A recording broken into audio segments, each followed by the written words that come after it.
Well, for us to have, if our objective now, for me, I like us to understand where are we going to. So if our objective is for us to be one of the top technology companies in the world, and when we use the word top technology company, we are not talking of consumption.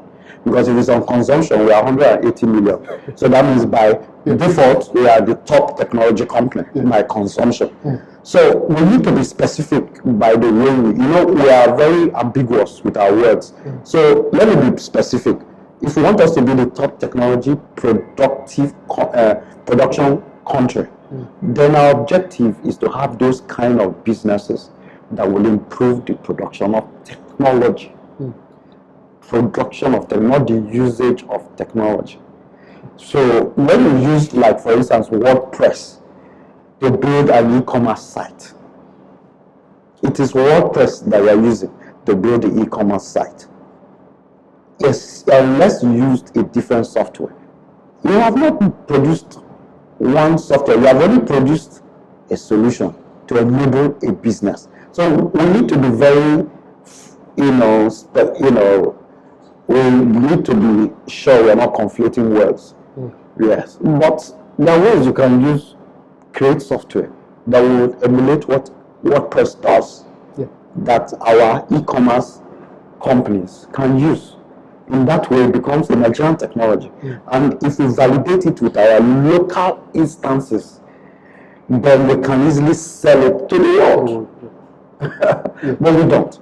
Secondly, when you do the WordPress, you are doing it on the cloud. Africa does not even have a cloud. So how can we be talking about being the top technology? Right now, the biggest thing happening in the world is cloud technology, and most likely big data. So how can you get involved if you're not readied for what is about to happen? You get that? Yeah. So we need to be, the thing is, we allow mediocrity to creep in, and we celebrate too many low-hanging fruits. We are not, at the end of the day, what are you producing?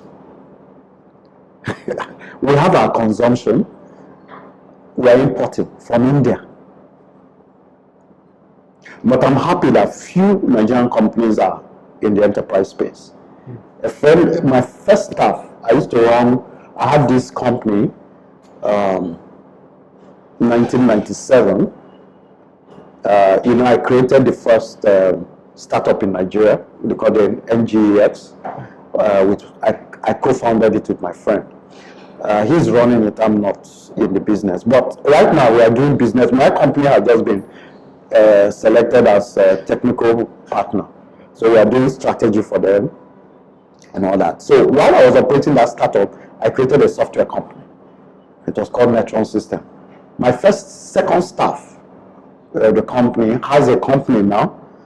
He has close to maybe 15 staff, software, so he's even bigger than me. He just pushed out one foreign software in one company with his locally made software. So I'm happy for the strides he's making. Those are, few spots of, opportunities that we are taking over. But it's not enough. We are in the banking sector.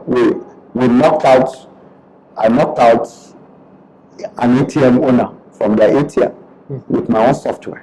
They were most likely the world's biggest ATM supplier, but our software, they competed with us, we beat them in a bank. So these are pockets, and I know others. There are other companies, who are doing great things. People like this company here, what's their name? Yes. They are doing great things. In fact, one of their software is running in an African country's biggest revenue source. Yes, and they are just here in Yaba. They don't make noise. So many, there's some, but we are not enough. That's the thing. We need a lot of those. But I would have been happier if majority of our activities are on the B2B side. One of the things that made countries like Brazil, Ukraine, India, Israel. One of the things that made it possible in these countries was that they had entrepreneurs and low wage tech engineers willing to take low wages. Is key because that's the comfort factor for entrepreneurs to invest for a long time. You can't do software investment for like 6 months or 1 year. No, you should do like 2 years to create a software that you hope to market and maybe achieve international recognition. You can't spend less than 2 years. So the only comfort factor an entrepreneur can invest in such venture is that the technical guys are willing to invest, to accept lower wages. The startups are paying high wages, which is not sustainable. I'll give an example. A developer, I know some developers are earning like 100,000 naira. So you can imagine for a software, if I want to create a simple CRM software, so I'll have to employ like 2 people. Now I'm notwithstanding whatever my overheads are. So that's 200,000 a month, and it takes us close to 14 months to develop. But I have to make sure I keep them for at least 2 years. So we're already talking of 2.4 million in 1 year. In 2 years is 4.8 million. We are not, overheads are not there. My other staff, if need be, not there. Now, how much will I market this software? You understand? On average, most likely I might have to. Sage accounting is going for 3,000 naira a month.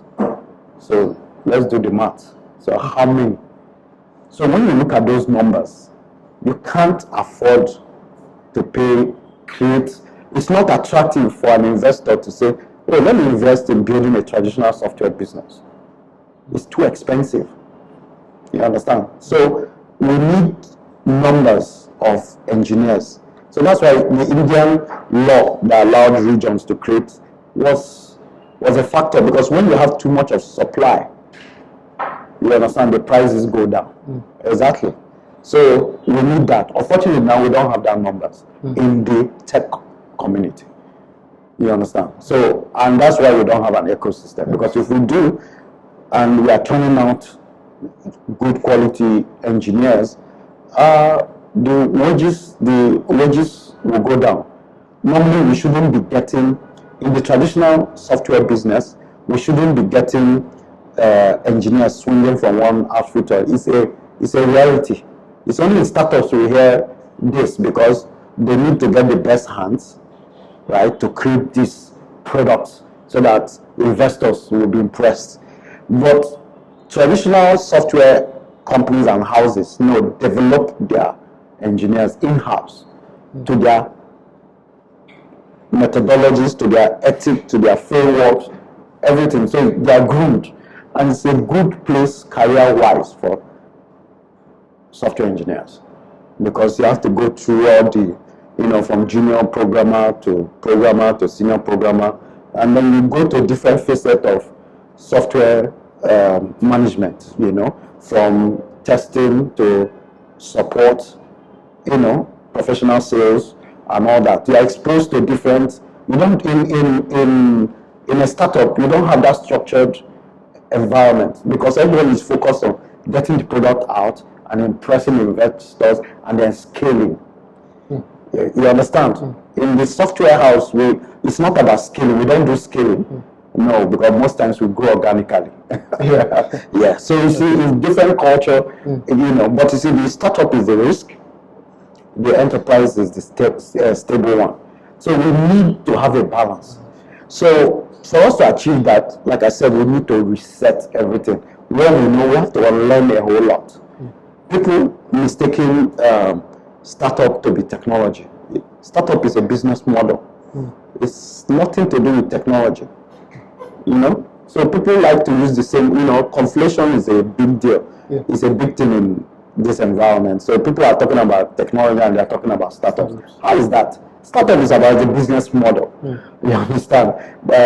Technology is about that innovative thing, So startup is the way you want to use your technology. So you can either do a startup or you do a traditional business. You understand? But startup has nothing to do with production of technology. It doesn't have use of technology. Startup is about a business model that is about scaling very fast. You understand? So that they achieve high numbers, and in most times they don't even know what their value proposition is. That's why the failure rate is 95%.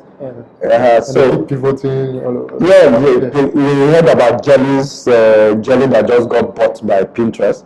They pivoted here, pivoted, now they got bought. So the question is, when we pivot our own, which companies are going to buy exactly?